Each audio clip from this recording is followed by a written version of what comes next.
Good morning, and welcome to the first session of Res Difficile Sport. Our first speaker is Suzanne Lye.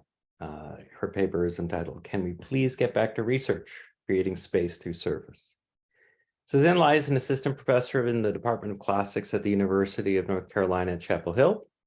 She received her AB from Harvard, where she studied organic chemistry and the history of antibiotics. After receiving her PhD in classics from UCLA, she was awarded a postdoc fellowship at Dartmouth. Her first book, Life and Afterlife, Revolution and Reflection in the Ancient Greek Underworld from Homer to Lucian, is on conceptions of the afterlife in ancient Greek underworld narratives. Her second book project, To Starve and to Curse, is on women's anger in ancient Greek and Roman literature and magic. She's published on ancient epic, ancient magic and religion, ancient representations of gender and ethnicity, ancient modern pedagogy, and classical reception. Additionally, she's contributed to several digital humanities initiatives, such as the Homer Multitext Project for Harvard's Center for Hellenic Studies, where she was a fellow in 2021-22. She is currently the chair of the Women's Classical Caucus, where she co-founded the COVID Relief Fund, which gave out over $100,000 in microgrants to over 200 grad students and contingent faculty. Last year, she was elected to serve on the board of directors for the Society for Classical Studies and has been a board member of the Asian and Asian American Classical Caucus since its founding. And we welcome you, Suzanne Lye, to break the ice, to open up our first session of the day.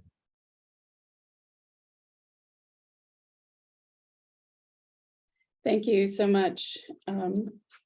All right, you can all hear me, right? All right.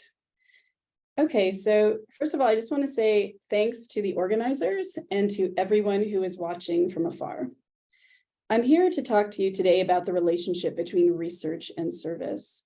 The title of my talk is a play on a line from the musical Hamilton, when the character Thomas Jefferson says, "Can we please get back to politics?" To move the story from a focus on Hamilton's private life back to the part of his life that is most relevant, perhaps to him and to the audience, namely his work in politics to help found and shore up the institutions of the newly formed country of the United States.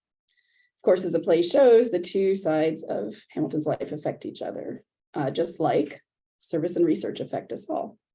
I took this phrase, "Can we please get back to politics," and in the case of this talk, research, in the same way I often think of Cato's phrase, "Rem tena verba sequentur," or grasp the subject, the words will follow.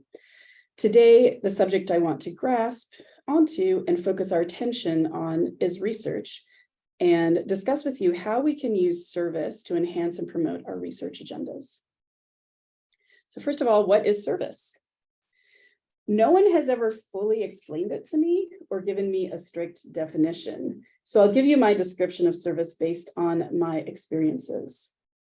Service seems to be everything we do as scholars that is not research or teaching. This can include mentoring, planning conferences, being on committees, reviewing manuscripts, taking on administrative roles for various programs or initiatives, and all of the other little duties that we might be asked to do in addition to our core work.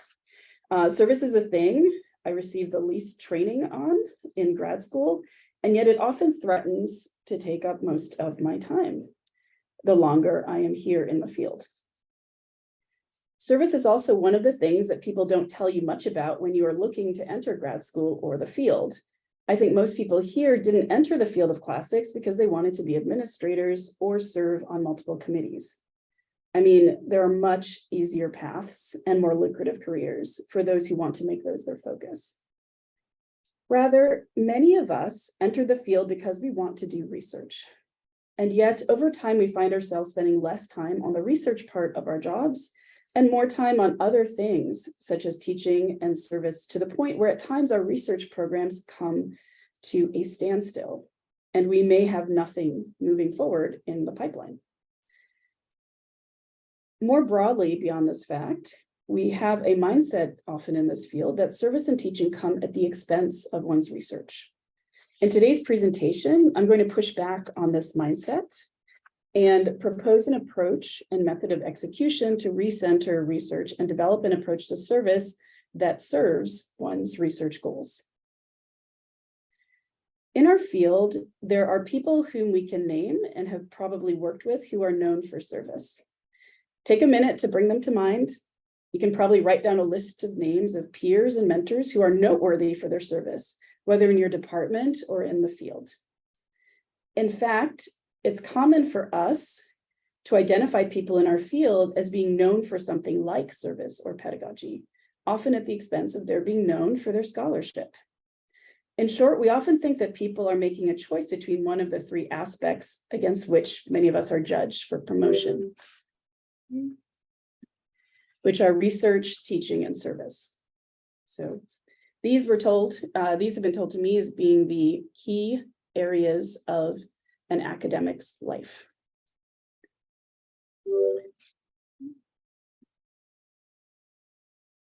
Indeed, of these, especially for those of us in research universities, the reward structures are shaped around research output. Of course, this may be slightly different elsewhere, but often our actual lives, no matter what institution we are in, looks like this, where service takes up a huge chunk, and maybe teaching takes up an equal chunk, and research gets smaller and smaller. There are, of course, benefits to service work because we are helping others, but there are also some major pitfalls in that sometimes we can focus our time, or service takes up our time to the point that we're not hitting the milestones that we need to stay in the field. I've recently, as you heard from the introduction, become known for my service, and before that for pedagogy when I was giving seminars on that topic. For over 2 years, I've been involved with the leadership of various organizations, whether as chair of Women's Classical Caucus or as on the board of directors for the SCS and the WCC. In addition, I serve on many committees at my university, both for my department and for the Dean's Office on campus-wide initiatives. My commitment to service runs deep, and I have written and spoken often about having a service-forward mentality that works to build what I call communities of care. Despite all of this, I'm here today to say that service for service's sake is not enough. And I believe we need to recenter research in our conversation, even within the realm of service. In fact, it can be dangerous to be perceived as being all about X, whether that is service or pedagogy, particularly in institutions or at stages in grad school or on the tenure track or promotional track, where promotion is determined by research output. Service can be seen as a distraction from the quote unquote real work of a scholar. And although advocates at universities have been trying to change this, the perception in our field lives on, and we have to deal with it. Moreover, while working in this space of service with many wonderful dedicated individuals, I've discovered that our common approach to service, for example, to make an impact and to do good in the world, are often not enough to keep people from burnout. Service is demanding and it is endless. There is always one more thing to do and many worthy causes to support. Saying no is hard. And we are all trying to keep pace with the expectations of service, often unsustainably, with no easily discernible progress forward. What if I told you that there is a way to integrate service with research so that the two fuel each other? I have witnessed people who do this, but I can only speak for myself and what I've done to experiment with this. So I will use myself and some examples from my life in this presentation, even though I will give you the caveat that I won't say that I have all the answers or even the right answers for you. You know yourself best. And so please adapt what I'm about to say to suit your goals and needs. The first thing I want to say is that while I've done a lot of service recently that may be in the public eye, my research program is at the center of my life. And for everything I'm doing service-wise, I'm working 3 times as hard on pushing my research forward. When I've told people this, they either don't believe me or wonder at how I have time or energy to spend on my research when I'm so involved with service duties and still also have a family life. I have 2 young children.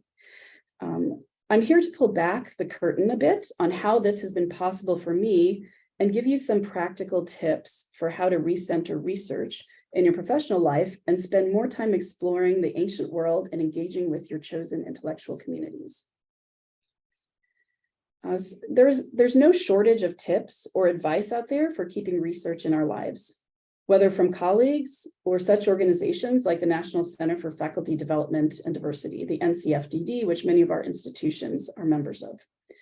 These tips that they have given us include: use your summers to do research, write for 30 minutes a day, do timed writing sessions with the Pomodoro method, and find writing accountability groups to keep you on task. These are fantastic ideas and can work for many people. I've used all of them to a certain extent. But all of these start from the premise that writing is a chore that we must fit in somehow into the schedule around our other work. The duties of teaching and service always seem more immediate and pressing. But what if we flipped the script and built our days and other responsibilities around research? What would that look like? Would it be possible to make our service duties be fundamentally in the service of our research programs so that we are spending most of our time doing the thing that most interested us when we entered the field? I think it's possible. Other questions that I have are, what if we rethink service and frame it not so much as doing good in the world, but as a way to support our research in parallel? I have talked about how pedagogy can help us think through or even enhance our research agendas as we think about and discuss topics with our students. When suddenly faced with new committee assignments and responsibilities, I began to wonder if service could do the same. I asked myself, what would research-focused service look like? How do I make service work for my research agenda rather than be at odds with it? Through experimentation, I've come up with some approaches and strategies of what a research-forward service could look like. One, with an approach to service that makes a space for research. To do this, the main things to keep in mind are strategic selection of service, skill development, and pacing. What I'm about to introduce treats work on both service and research as less of a sprint where we become breathless by the end, and more of a marathon where we have time to make adjustments and to find a sustainable rhythm. In the following, I will give you the approach and show you 2 case studies that I used to develop these ideas so you can see how they worked for me in action. First, the first thing to do is to think about what you like to do. For example, organize events, work with peers, write or edit content, do library work, read, and then think what skills or contacts you need to improve those things and how you perform the research in those areas. Second, imagine for yourself what a robust research program looks like for you. You could say, produce an article a year or, produce a book in X number of years. And then decide on the area you might want to focus on. The way I do this is I draw an energy map for research, which itemizes all the things I need to do at a given time related to research. And it also gives me a solid picture of where I am now and what areas I want to improve. So this is a research energy map that I've done. And an energy map, the reason I call it an energy map is because the second stage of this is I will put arrows going to or from the items into what gives or promotes my energy in the research realm or is tiring for me. But as a basic thing, create this energy map of the different aspects of research that you need to do. For me, I needed to work on academic writing and meeting people who have been successful at the writing process, including getting feedback. To achieve this, I needed to find like-minded people and mentors willing to read and or guide me through stages in the writing process. How this translated to me in terms of service were the following choices as I saw them. So when I started to look at what sorts of service I wanted to do to promote my research program, here are the choices I put before myself. Organize a writing group for accountability, develop or join a mentorship or coaching program for writing, serve on fellowship and grant committees, review others' writing, for example, manuscripts, articles, and books, and plan a conference related to my topic. Depending on my research stage, I've done one or more of these things over the past few years to push my research forward, meet people in my field, gauge the quality of my work, and engage with mentors who have helped me find various opportunities to publish, present, or find grants to support my work. Another example of how I made service work towards my research is when I worked on the WCC's Job Market series. For me, the issue that I was trying to address was to find out how the job market worked when I was on the job market, and also now that I am instructing others on the job market, and also to get advice from experts as to how to put together a successful dossier, since getting a job would definitely help me to continue my research program. My solution was, through the organization that I was involved with, the WCC, was to help organize events with groups of people in a similar situation together as a team. Together, we developed a series touching on various aspects of the job search, in which we reached out to experts who gave practical advice and also exposed us to various approaches we could use for each component, from the cover letter to the research statement. So you can reach this page, this job market spread on the WCC website. It's wcclassics.org/jobmarket. So these were two case studies where I used service or service duties to feed into and energize and advance research that I was trying to do and information that I needed. For the next portion of my talk, I want to share specific steps I used for recentering my research program when I was struggling to balance it with service demands. As a first step, I began to think of every service problem as a research problem and sought out ways to make my different obligations improve or advance my research program. In this mindset, every service duty became an opportunity to gain resources, time, or skills necessary to support my research program. So the steps that I took were, I figured out which skills I needed and found ways to acquire them. For example, if you're on a committee with lots of meetings, you can use the experience to learn how to run efficient, focused meetings and how to consolidate preparation for those meetings into a minimal amount of time. And this comes with practice and with intentionality. So that's just one skill example. The other thing I would say is show curiosity. So when I've worked on teams with people, I often will ask my fellow volunteers and teammates about their research agendas and learn how they manage their duties. And often we find overlaps and opportunities in the future, potentially to collaborate on a conference or even just exchange work. And then we have more people sort of interested in our research, and they may even send articles that they come across your way. The third thing is to identify and approach people who may want to do a project with you and propose possible collaborations. So find like-minded peers and mentors in your subfield and find ways to encounter them. Sometimes that is, maybe you do an interview, maybe you do an event where you co-organize a panel, things like that. And those service duties will help with networking as well as deepening relationships with people you already know through the shared work. And so those are some major steps, some simple steps that I used. And, the next question, is why might you follow these steps? And part of it is that it helps you work towards a larger purpose that includes not only others, but also you as the beneficiary. You gain knowledge of how everything fits together, which not only helps you navigate your path forward, but also can get you through hard times because you know that everything you do is for a larger purpose. So even though you spend time on something, you know that, okay, I'm getting better at doing X, which will save me time later. The other benefits to research forward service is to avoid burnout by building sustainable habits and a mindset that moves from the either or of research or service to being able to do research and service as a both and, because they work in tandem with each other.